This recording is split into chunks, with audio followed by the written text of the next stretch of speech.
is kid does something quote unquote bad or some kind of behavior you don't prefer, you're going to add what? Support, encouragement, education, training, everything an adult would want a good leader to do, that we would want a fantastic partner to do for us, that every time will equal better.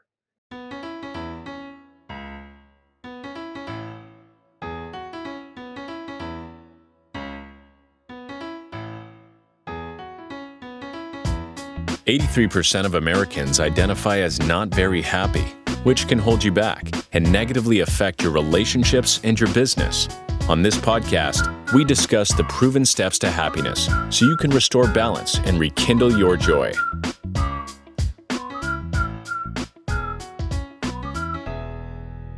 Welcome to another edition of How to Be Happier for Entrepreneurs. If you have kids, you got to listen to this show. Today, I have Kyle Wester, who is a pro with helping children and families find happiness. Kyle, how are you today, my friend? I'm doing great, Brad. I'm excited to help parents, man. That's a thing that gets me up every morning. Yeah. I thought years and years ago that I wanted to help children as well. And now I'm helping parents. And by helping parents, it helps the children. So, yeah. Kyle, your journey, let's jump right in, man, as I always like to do. Your journey from seeing your wife's parenting style as weak to embracing a more empathetic approach is quite transformative. We've talked about this offline. What were the key moments or insights that led to this shift in your perspective? Man, there was a lot of great conversations, Brad, that my wife and I had along the way. We're both counselors. We're both licensed counselors. We both went through the same training.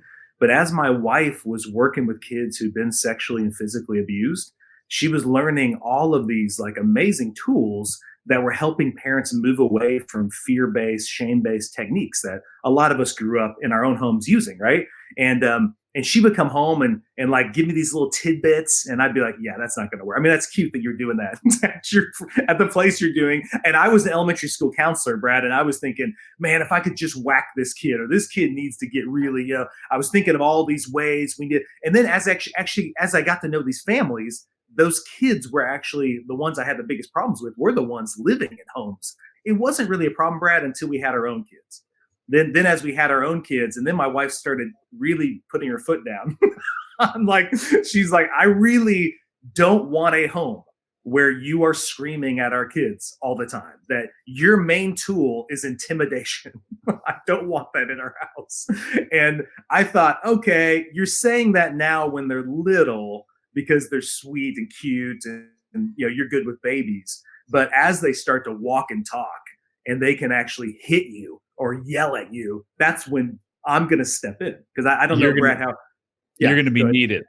Yes, yeah, because I don't know how your upbringing was, Brad, but as I was thinking about this talk this morning, I mean, we really were kind of a typical home of my mom was the more nurturing person, and if things really hit the fan, there was either an explicit thing said or an implicit that wait till your dad gets home, right? Yep, when dad gets home, that. Yeah, he's the heavy. And then he will dole it out. And my dad could get really mad. He could definitely get really loud and intimidating. And so could mine. And mine would be hit me with a belt. I can't remember. My sister about 5-10 years ago told me that there was a time when I left for school, and she said I was probably 5, 6, 7, and I did something that childlike behavior, right? Whatever I was doing wasn't that bad. Yes, and she told me that my father said I was going to get the belt when I got home. And I still kind of get choked up about that now, thinking about you're going to tell a child, and that child's got to live all day long thinking what he has to face when he gets home. I mean, I want to cry right now thinking about it. So I got that. Yeah. And then when my parents divorced, I would occasionally get the wooden spoon from my mom. Typically what would happen, I knew we were going to get spanked, in those kind of situations with the belt. My dad actually for a little bit had a stick that we called Sting, and it was like a balloon stick that you could use. I mean, I think definitely it would be bordering on the line of, getting there. But actually what I learned, Brad, about like 10 or 11, and I tell parents that I'm coaching this, is I learned pretty quick that getting slapped was better than getting spanked, because I realized that getting spanked, there was this freedom that he felt to just, spank as many times as he needed to. But if he slapped me, it was simply just one slap across the face. And so I would say something. I remember a moment when I figured this out where, He was telling me about my room, and he wanted my room clean, and I hadn't cleaned it. And he kept reiterating to me that it was important to clean this room. And I could tell in his eyes, he's about to threaten to spank me. So I thought, man, if I could just get him to slap me, then this would be done. So then I looked him in the face and said, have you seen your room? Are you serious? It's that important to you? Right. And then he slapped me across the face. And then that gave me a chance to look back at him and say, that feel better? Here's what I'm going to do. I'm going to go back to my room and I'm going to model how to clean it. And then I went back and cleaned the room. And it was there I started realizing, Brad, that my dad he didn't have any skills given to him, right? I mean, he had multiple dads as a kid. He never really had any dad really love him or take care of him. And I knew then that my dad couldn't control himself. So if I could figure out how to control him, then I had control of the situation, right? And so that was kind of like my child. So when we were having kids, you can imagine, Brad, I'm still, even though I hated that, like I didn't think that was great. I didn't want to repeat that. So many times I'd be like, I'm going to do it better than my dad. But as I had my own kids, I'm like, crap, the only tools I have are the ones he gave me. So I am thinking I'm going to need to spank them. I'm going to need to, if it comes down to it, I think I totally gave away the slapping part, but I'm thinking I'm definitely going to need to spank them. I'm definitely going to need to do some kind of like timeout, some kind of control kind of mechanism, right? But then my wife is over here loving the kids and not wanting to do any of that. And I'm just thinking, what? How is this going to work? Like all hell's going to break loose in this family if I don't come in as the heavy, Incredible. Yeah, we're going to talk about control in a couple minutes, but you said something that I can't wait to touch on in a couple minutes on that control aspect and how children try to control their environment. So were there key moments though in your shift? Like did something happen? Yeah. Well, and the key moment was, there was a few little ones along the way where I definitely could see that my wife and I were starting to have some conflict, especially when my oldest got to be about 3 and we had a second kid. And so when it was just one kid, it was kind of like mostly if I felt myself getting triggered, I could just walk away and let my wife take care of it. And then she could do whatever she wanted to do. But then when we had 2, I really needed to be much more involved. And now those deficiencies, those weaknesses in me really became more apparent. So I was able to actually go to this great conference in Florida. And I went there just as a school counselor to learn better how to help other kids, not my own, but just help other kids. And so when I'm there, oh my gosh, Brad, I start learning about the brain science and just how the brain, what it does in fear, Brad. That when we are scared, change doesn't happen in fear. It just actually reinforces the negative patterns we already have going on in us, right? And so that when you are afraid, you're not learning and growing, you're just learning how to survive, And then I looked at the brain, what it looks like when it feels safe and loved. And it's amazing. Like when you feel safe and loved, like you're ready to grow and change. You're ready to learn. Like you're just like an open book. You're able to look at situations with an open hand rather than a closed fist. And I called my wife in tears and just told her, it's going to change, honey. Like this is going to change. I'm not going to have a home where my kids are scared of me because I want them to be better than me. And the only way for them to be better than me is to not use fear. If I use fear, they are destined to repeat my same mistakes and the same mistakes my dad made. How did she respond? Did she believe you? Oh yeah, she was like, to her, it was an answer to prayer. Because at that point, and I run into a lot of moms like this, Brad, where this kind of stuff happens. She had been wondering, like, one, do I want to have any more kids with this guy? Because like, I love him, but I am not going to have a home filled with yelling and fears and threats. And then 2, she was thinking, I don't know how long this marriage can last. If we're going to go down this route, she just was really, with all the work she had done helping all these parents in serious traumatic situations, Brad, and our kids weren't going to be seriously traumatized. Like there wasn't going to be sexual or physical abuse in our home. And so if she's helping those parents, she just couldn't let that go. Why do we need to do this if they don't need to, And so I love that about my wife. And I know you have a fantastic partner as well of just, she thought it could be better and she was going to insist upon that. And so it just, when I came home, she was so excited and we immediately just, instead of doing this all the time, just hitting heads, we joined hands. And from then, not only has it been fantastic with the kids in many ways I never expected, but the marriage is that much deeper, more intimate, and closer together because we're on the same page about how to love these little human beings. Amazing. Oh my gosh, there's like hours of content questions I could ask you here. So did you well, I'm going to ask you if you changed, but I want to first, you touched on something about fear that's really interesting. At this conference, you learned that when your brain is in fear, you can't change. What can you do when your brain is in fear, right? Other than kind of survive and run, right? Yes. Yeah. Yeah. So if you're listening to this, you're likely an adult. There is a good chance that you are living in fear right now and don't even know it, because I think a majority of human beings live in a fight or flight state. We're supposed to live in a fight or flight state, I think like 10% of the time. And I think it's flipped. I think we're more like 70, 80%. So what can you do if you can't do a whole lot in fear? So if you're saying, that's not me, I'll give you a little a quiz to take. If you go to bradchandler.com/quiz, take that quiz. And if you score lack of self-love or mild self-love, I can promise you that you were living in fear because you're in a fight or flight mode. So and any comments on what can you do with fear other than survive? Well, even I want to share a story that backs that up too, Brad. I remember when this hit me. There was a key moment as I'm trying to make these change. And initially it was mostly like, stop yelling. It was initially, that was the big thing. It was like, stop being scary and mean. I mean, this is a 3-year-old, a 4-year-old, a 5-year-old. Like, good Lord, Kyle, you don't need to intimidate this little kid. And yet that's all I had in my wheelhouse. That's, you talk about childhood programming. That's all that was given to me was like, you must intimidate the other human to then do what you want. So I remember there was a moment where my daughter, Abby, when she was maybe like 4, she was throwing a tantrum. And I'm sure anybody who's had little kids will be in this moment where she was kicking, she was on her back, kicking her feet. And like, as I sat with her and I'm trying to like, Kyle, remain calm, remain calm, remain calm. So as I look at her and she looks like she wants to kick me. And I said, you better not kick me. And I thought I need to set some healthy boundaries with her. And as I did that though, as I know now, any kid will go, that's interesting. I wonder what will happen if I do that. So then she got closer and closer and closer, and I could feel the anger and really the fear rising. Like the fear is, what do I do if she does this? Like, I can't let that happen. I can't let her cross that line. And so then she does. She kicks me right with her heel on the side of my leg. So I went back to my old childhood programming. I grabbed her and I said, you will not do that. Do not kick me. And for a minute there, this is what fear does. Fear will go, look, it worked. Because she immediately like froze. And I was like, see? Fear ain't that bad. It works just fine. But then the rest of the day, I noticed she wasn't quite herself with me. And I was like, man, I need to go back and repair this. And I did. And then at night, I wanted to follow up with something that really hurt that she said.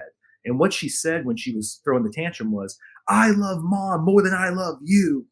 And so as I'm putting her to bed that night, I say to her, hey, Abby, that thing you said today, did you mean that? And then she said something really interesting, Brad. And this is, I'm so thankful for my daughter and her insight. And she looked at me and said, hey, Dad, I love you sometimes, but sometimes I don't. I know it's confusing.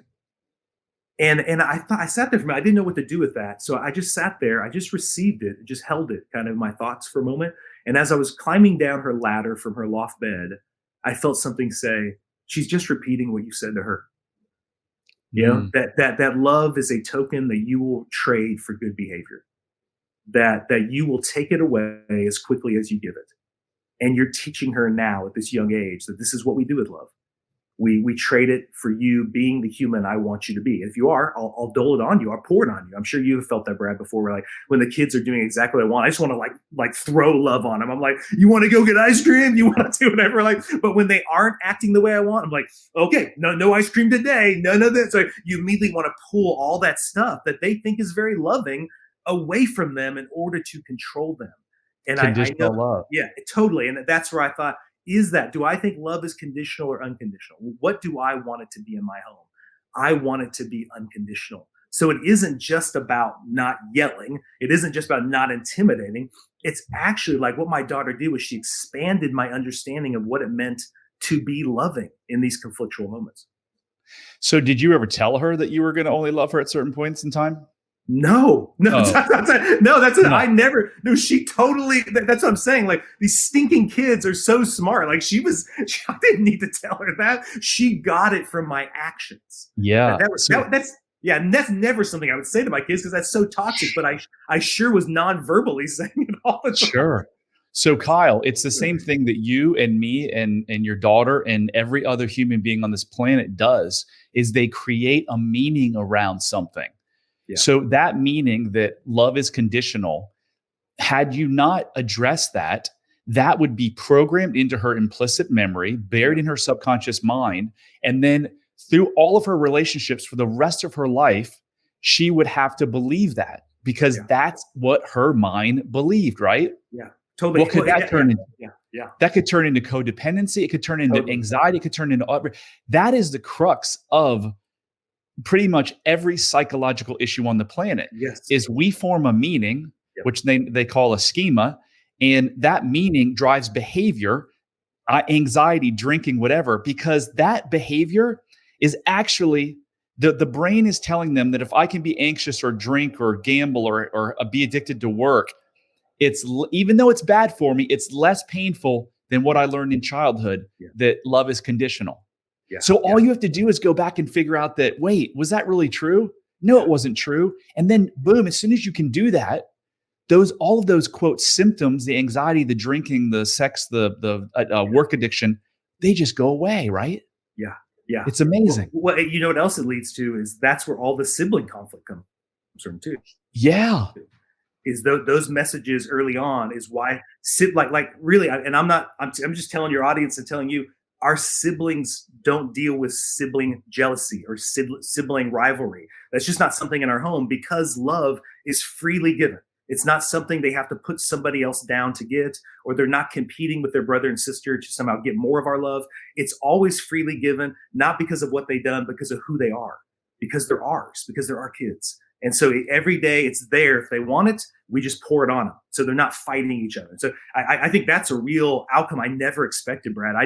The way the siblings treat each other. I mean, I remember one time, just as a blow your mind moment is I'm sitting at Panera and I had like a free cookie. And I get this free cookie and I'm hanging out with my son. And he's like 5 years old at this point.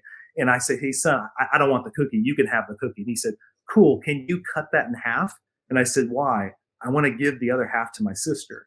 I want to give it to Abby. And I'm like, okay. So I cut it. And then I go, hey, sorry, I didn't cut it right down the middle. It's kind of uneven. He's like, yeah, I'm going to give the bigger side to Abby. Wow. And I was like, what? Like when I was a sibling, when I was little, I would have eaten that cookie, come home, rubbed it in my brother and sister's face. And I got that dad gave me a cookie. But I was like, this is the fruit of what we're producing.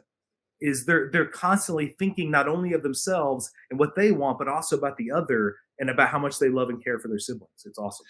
So Kyle, as a kid who got smacked in the face, instigated his father to smack him in the face so he didn't get something worse. Isn't that funny? We just talked about like symptoms to protect something worse. You were doing that as a very young age. So you obviously have these meanings that have controlled your life to some degree. Through this work and through this epiphany and going to this conference, have you changed as a human being? Oh, 100%. Yeah. I mean, with each of the kids, I tell them this constantly about how they have expanded me and my understanding what it means to be a human, about what it means not only to be a dad, but what it means to be a husband, what it means to be a man, what it means to be, an entrepreneur, whatever the thing is, right? And the way they've expanded me is they've helped me see the world in a way I didn't see it before. Like I was raised, Brad, and the world was basically something I needed to fight against. I was constantly resisting it. Like from the time you wake up to the time to go to sleep, you're in a battle, you're in a battle for your finances. You're trying to get your money you need. You're in a battle for the relationships. You're working hard to make sure you earn their love and you're able to make sure your wife still likes you and the kids are halfway enjoying you, right? That's how I imagined life would be because that's how it was for my parents. It was a constant struggle. And when I watched my kids, as I was open and receptive to engaging them and where they were at, they just didn't see the world that way. They saw the world as something to be explored, something to be enjoyed. Like it actually would piss me off. Like we'd be taking a walk around the block and I was like, okay, I'm taking a walk around the block. Let's go. And my kids kept stopping constantly to look at bugs, to like smell flowers. And I'd be like, what are we doing here? Let's go on a walk. Because in my mind, that's how life is. You set a goal, you go after it, just go, you fight, let's get going, And like the kids like, I don't want to do that. Like, we'll do the walk. But I think along the way, there's tons of stuff to be enjoyed. So in that sense, they have completely changed. Like I seriously wake up every day with that childlike excitement about what the day has for me and my family, because it's chock full of it. So when events happen in our lives, as a child, when we determine meaning, we make a meaning about ourselves. So when your dad slaps you, there's a meaning about Kyle, which is probably Kyle's not good. Then Kyle places a meaning on people in general. People treat me this way. And then there's a meaning about the world. That is when your brain is forming. Those are things that like, this is how I survive the world. Yep. If you want to know why, like we have prisons full and people, huge obesity rate and addictions and marital problems, it's all right here. This is why I get so passionate, because it can all be fixed so easily. So Kyle, what do you do with children now? Well, so now what happens is lots of times people will seek me out because they're having a problem, right, in their relationship with their kids. So here I have an office here in Tulsa where I do meet with kids, right, and I do help them. But every time I never meet with the kid first. I always meet with the parents first, and I'm actually really excited when after this first meeting, lots of times the parents will say, I actually don't need you to meet with my kid because I can see how you can help us. And that's when I'm like, yes, this is going to go so fast, because the parent understands the 6-year-old kid ain't changing this. Now the 6-year-old kid may need some support. Maybe we need to help that kid get that. But really what that 6-year-old kid is just, they need some encouragement. They just need to know they're not alone in this while their parents are switching and changing this, and really what I'm helping them change in just simple terms is I'm wanting them to move away from this equation. I think a lot of parents don't even realize they're doing this equation. And the equation in simple terms is this. If anyone's listening, they can even write it down. Is kid does something bad, and then you add something that hurts them, or they don't like it, or it's something that they definitely won't enjoy, and that's going to equal good. And that equation does not work. I mean, it's simple, Brad. When we were growing up, 2 wrongs don't make a right. 2 bads don't make good. So instead, the equation I want them to switch to is kid does something quote unquote bad or some kind of behavior you don't prefer. You're going to add what? Support, encouragement, education, training, everything an adult would want a good leader to do, that we would want a fantastic partner to do for us. That every time will equal better. And so it's it's so fun. If I am seeing a kid, Brad, especially like a kid who's 10 on up, I put that equation up there. The kid will be confused. They'll be like, yeah, that doesn't make any sense. Why, when I mess up, do you hurt me to then become better? And the kid was like, many times the kid's like, I was already beating myself up. And going back to that childhood program you're talking about, Brad, that's the equation we use on ourselves. Is we mess up, we do something that we think is bad, or maybe we're too lazy or too rude, or we just yelled at our kids and we're trying to change that. So then we do something bad to myself, hurt myself, talk to myself in negative ways, punish myself and whatever, because that's going to equal good. Why would I do that? Because in no other relationship do I want that to happen. That's because I was trained from the time I was a little kid. In order to get better results, you have to beat the crap out of yourself to get it. And it's not true. Yeah, another meaning, right? Another flawed meaning that you put on yourself. Yeah, so kids, Dr. Gabor Mate says that kids only misbehave for one reason: they lack connection. So when you go to punish them or put them in time out or hit them, what are you doing? You are furthering the disconnect. And as adults, our disconnection to ourselves is at the essence, again, of every addiction problem and every anxiety, depression, you name it, OCD. It's a lack of connection to ourselves. Yeah. Well, Brad, going back to the connection, I had a kid tell me this who was in their 20s now, and they're super anxious and they're really unwilling it's hard for them to ask for help. They think it's all on them. And as we kind of went through this, she was telling me, I remember at 4, the first time my parents put me in timeout. And I remember thinking, as I was in my room, just overwhelmed with these feelings, I didn't know what to do with them. I remember thinking, oh, they're saying it's my job to fix it. It's my job to fix it, right? And that's where they started getting this story in their head that you're not supposed to reach out for help for this stuff. You're supposed to just fix it on your own. And here she is, 20 years old. She was valedictorian of her high school class. She had a full ride to her college, and she's paralyzed because she's overwhelmed with the stress of her situation. and she doesn't know how to ask for help, because when she Yeah. did, she was told to go away and fix it herself. So her anxiety is protecting her from that Yeah. pain Yeah. of she was forced to almost be an adult as a child. When you're Yes. given a role that you cannot accomplish as a kid, what's the message that you're giving yourself? Something must be wrong with me. I can't do this. I'm supposed to figure it out, but I can't.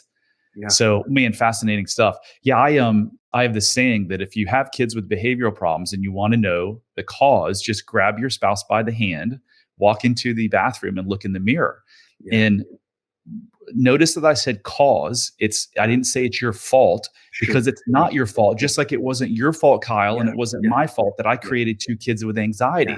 It was these meanings that I placed on my childhood that subconsciously, just like you said, pushed your kid to think she only got loved at certain times. Yeah. So, wow. You want to know one of my favorite things to do with my kids to help change that is, Brad, I teach parents to do this a lot, because I'm trying to be really conscious of the story that I'm passing on to the kids. Is the goal isn't to be a perfect parent, because like you said, even what you're saying, it is to own and take my responsibility of the part I've played, but it isn't to be perfect. It is to be honest about the stories that are driving your behavior. And so what I started doing when they were really young is, after I did blow up and I did yell and spoke to them in a way that I would never want them to speak to me, which is very hypocritical of me. But so I would go back to them and say to my kids, hey, Dad just got really upset. Was that anger that I expressed? Was that about you, or was it about me? And my kids, every time when they were younger, would say about them. Every time. And I would say to them, it was not about you. My feelings are always about me. So my anger is about me. Can I tell you what it says about me? And the kids would go, what? They'd be like super interested. It tells you that I'm afraid. In that moment, I yelled at you because I was afraid I was losing control. In that moment, I was yelling at you because I felt powerless, and I was fearful that I had no more influence on you. So I was going to make you listen to me, and I was going to show you that I can have influence on you by being bigger and louder. And my kids would go, Dad, you don't need to do that. Like we listen. We care what you have to say. I know you do. It just, in that moment, fear told me you didn't, because you weren't responding like that. You didn't do exactly what I said when I said. And in my mind, in my little story, it's like, that's how love is. Love does exactly what, when I say it, you do it, which is very gross, because that would never, if my wife did that, I wouldn't think that was very loving. I think that'd be like, oh, my wife is like being very codependent on me. So instead, like, I wanted to free them from that story, so they always knew that this moment was just about me. It was just, and the reason why I want that, Brad, is I want them, as they're growing older, that when they're getting mad at me, they can reflect and say, wait, that doesn't have to do with Dad. That has to do with me. Yeah. And what does it say about me? And then they can start learning from these moments. That was a mic drop moment right there. So if your parents, or your parents, your kids, if your kids drive you crazy, if they make you angry, if they make you pause for a second, they cannot make you angry.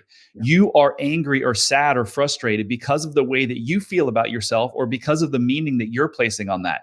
When you say you're fearful, Kyle, is there a chance that you're fearful that their actions are proving that the meaning that you place on yourself of maybe I'm not enough is coming to fruition? 100%. Almost every parent I help, Brad, when they come in and they're like telling me about all these things their kids are doing, they want to change. And inevitably, by the end of the session, when they are crying, they will say, you know what I'm most afraid of is that they're going to become just like me. Yeah. And that's when I say, why would being like you be so bad? Why would that be so bad? And that's what's causing all of the conflict, is the parent is afraid that they're passing on all of the worst parts of them to their kid. Yeah. So let's get to the control, because this is, I love this, what you brought up earlier. So kids often blame themselves for parents' conflicts, arguments, fighting, and the divorce. Why do children do this? And how can parents address this misconception, ensure their children feel secure and loved regardless of what's going on at home? Well, and I love that. When we talked earlier, I shared this quote that I got off a TED Talk by Dr. Becky Kennedy that I really enjoyed. And she took it from another psychologist. I can't remember his name right now, but I love the quote, because I thought it's so, because I used to think it was just because kids are egocentric, right? That kids just want, Yeah, like they blame everything on themselves. And to some extent, that's true because their world is kind of small. So, when I'm helping kids, the parents are getting divorced. I'm helping the kids. The kids typically will blame themselves for the divorce. But what was interesting, the quote that she had was, kids would rather be a sinner living in a world ruled by God than live in a world ruled by the devil. Because you see how it's not safer. If the kid thinks they're doing the good and you're doing the bad, their world is going to be very unsafe. So it's better to think I'm the evil one and you're the good one. Now, what we help parents do is dispel those two dichotomies. If this isn't a moment where one of us is good and one of us is bad, it's just we're both trying to figure out how to do this moment better, So really, that's what I was doing in that moment, in that talk I had with the kids. It was to release them from the fact that they control me. They don't control me. I control me. And if I control me, they can control themselves too. And so that's the beautiful thing about Brad. You raise these human beings who don't feel out of control all the time and then need to control everything around them. They instead know how to control themselves, to regulate that fear. So then they can get to the best part of their brain, the prefrontal cortex, and really then be the human being they intended to be. Like when I'm yelling at my wife, I don't want to be that human. When I'm yelling, I'm begging for somebody in that moment to help me shift it. So Kyle, why is it so bad if a child looks at their parents and says, oh, they are bad and it's their problem? Well, you say if the kid thinks that of their parents? Yeah, what you just said. Why is that bad? Well, because then now every morning you're going to wake up anxious and afraid about these, these parents that you can't trust. The very basis of childhood is feeling trust, connection, and security with those who are taking care of you. And if that starts to get shaken, that's going to lead to a very unsafe world for you, right? And so that's where almost to a T, by the time they get to me as teenagers, it's crazy, Brad. By the time they're teenagers I'm talking to, these kids get no credit for anything good. They only get credit for all the bad. So if their parents are pissed, it's because they did something. If their parents are having a great day, it's not because of what they did. It's probably because they didn't piss them off that day. It's kind of like that's all the credit, because they've got this language to where they notice their power is only to disrupt their parents, because they've seen their parents come home and have crappy days and they couldn't seem to change it. They couldn't seem to make their parents' day better. But if their parents were having a great day, they sure as anything could mess that up. Because the parents will say that I was having a great day today until you did that, or we wanted to go have a fun day today and you're messing it all up. But he was never like, honey, I was just having the worst day today and your hug changed everything. They really don't hear that often. Yeah. So another thing is, and this gets to the control part, if the parents are the problem, then they lack complete control and they cannot control anything. Yeah. If it's their problem and they can just be better, then they can get the love from their family. So going full circle back to the comment where you ask your dad, you instigated your dad to slap you instead of spanking you. Yeah. That gave you a level of control, right? Yes. Well, and therefore I felt more powerful. Yeah. And there's a lot of stories I share about my dad in that sense, but I do love when I'm working with parents, Brad, and they come in. And typically throughout that first session, as we're talking about the brain and how interpersonal neurobiology works, how we, and all these kind of stories are formed, they'll say to me with a little fear in their eyes, they'll say, so you're saying I'm the problem, right? And then I will pause and say, are you going to get mad at me if I say yes? And I'll say it not in a shaming way. I'm saying if I'm not part of the problem, then I can't be part of the solution. Yeah. It's really freeing when I know the hangups my kids have are a result of things I have modeled and done with them, right? Because then, oh my gosh, then I can change all that. Yeah. And then in that, and I really am a big believer of this, Brad, that's the beauty of having kids, is so many of those hangups we have, I never would face them.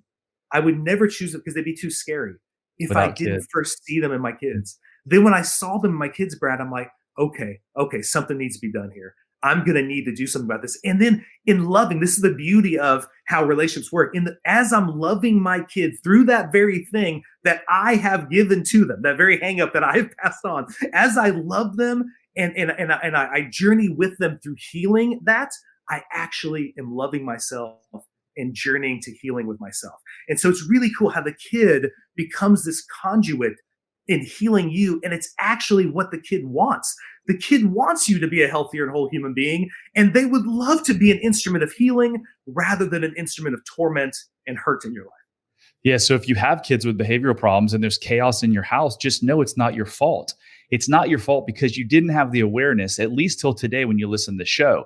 Now, if you keep doing the same behavior and don't change, maybe it is your fault.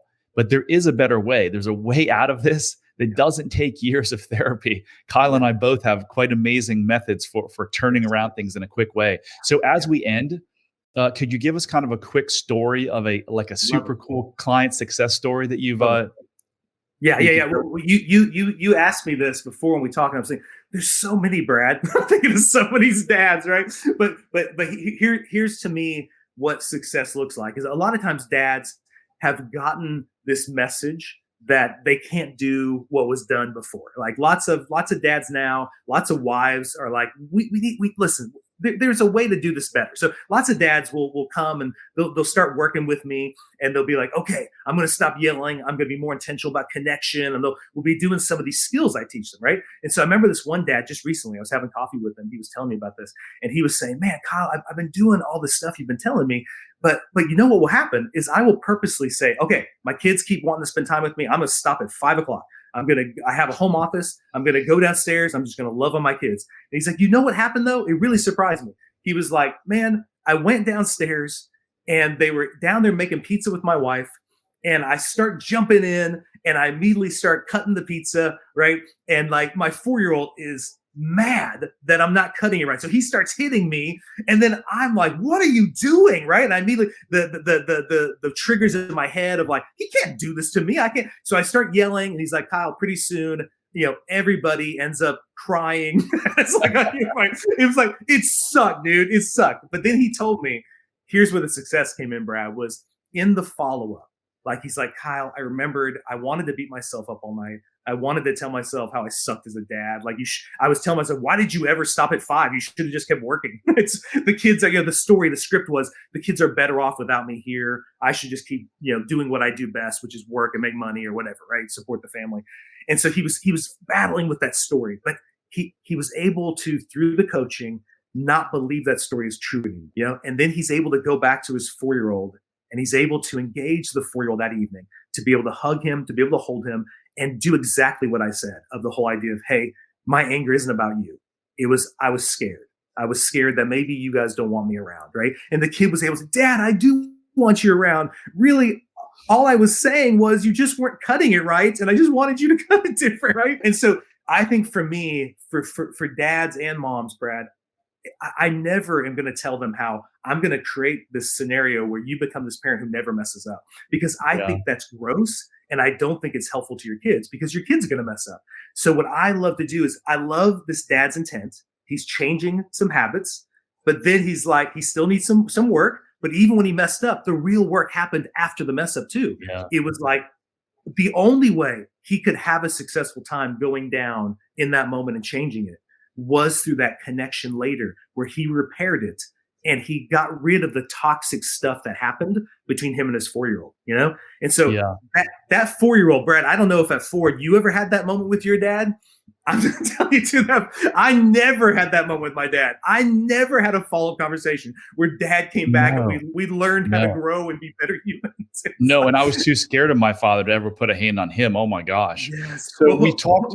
Even my dad would say, even if we came back, he might say, hey, okay, I spanked you. Maybe you didn't do the thing I thought, but you probably deserved it for something else. So it typically was even that. There was never an admission. So what I love seeing is dads understanding that courage is vulnerability, that these little kids will forever, that 4-year-old will remember how strong his dad looked when he came back and was vulnerable with him. Yeah. So we've talked we've got to wrap, but as we've talked a number of times about spanking kids, and I want to give you my stance, and I think you agree with this, Kyle, is that spanking your kids, hitting your kids, laying your hands on your kids is not a good idea. And if you're doing it, please consider stopping. You are, as a parent, your responsibility is to see, hear, understand, and protect your child. And when you hurt them, you're literally shaming them and creating physical and mental harm. So if you're hitting your kids or even putting them in timeout, consider taking a different route. So Kyle, where can people reach you? And are you only working with people in Tulsa, or are you doing this nationwide? No, I'm doing this all over the world and have several families all throughout the world that I'm coaching. And so they can reach me by just emailing me at kylewester@parentinglegacy.com.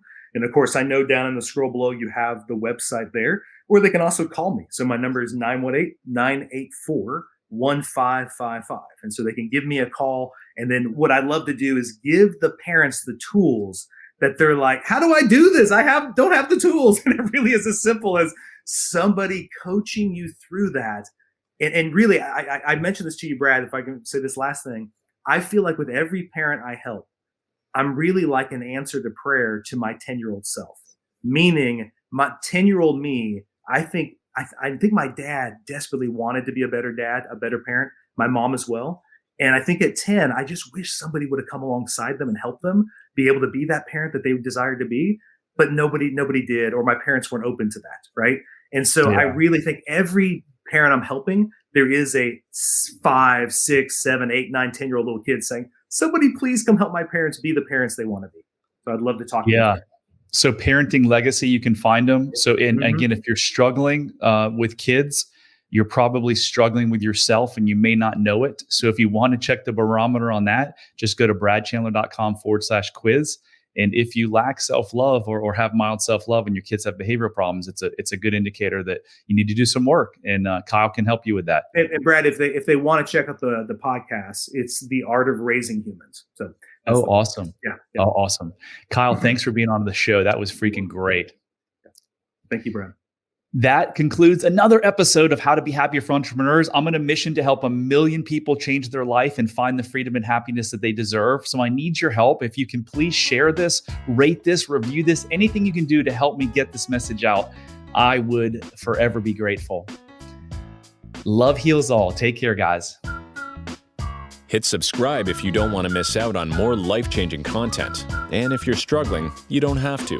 Go to bradchandler.com/contact. There, you can join the Facebook community of like-minded entrepreneurs, and you'll see a button to schedule your freedom and happiness call. See you on the next episode.